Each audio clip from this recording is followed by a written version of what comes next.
Hi, good afternoon, good morning sa iba-ibang bansa. Ito po, magluluto kami ng tonkatsu, pork tonkatsu. Koryo, butaga, shokusho irimasu, shokusho.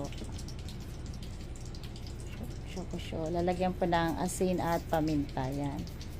Yan lang naman po ang ano niyan. Tapos po, pagkatapos yan, ilalagay sa itlog po, anuhin muna yung itlog. Yan.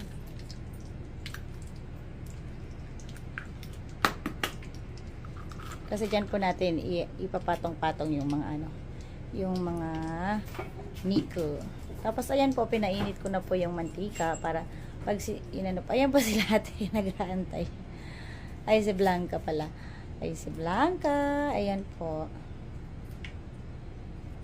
Ito po. Okay lang.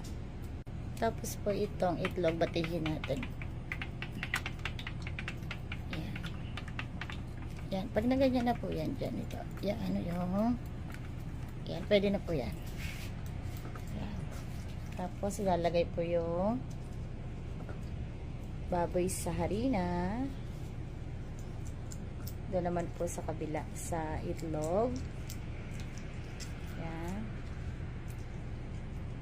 Then doon naman po sa breadcrumbs. Ayan.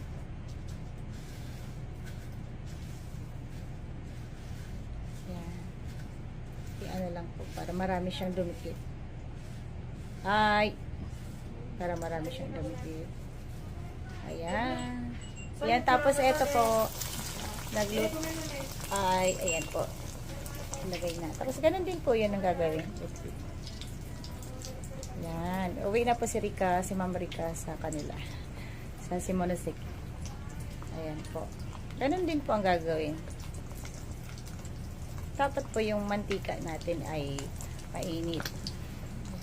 Ganun. Pagagawa ng tonkatsu. Yan, lagay lang po ulit yan. Kaya pahintayin po natin para maano siya, mapirito. Para malutong. Tapos, pag brown na po siya, balik ka rin natin. Yan. Ganyan na po ang itsura. Pag brown. Kasi baka masunog naman masyado yung bread crumb.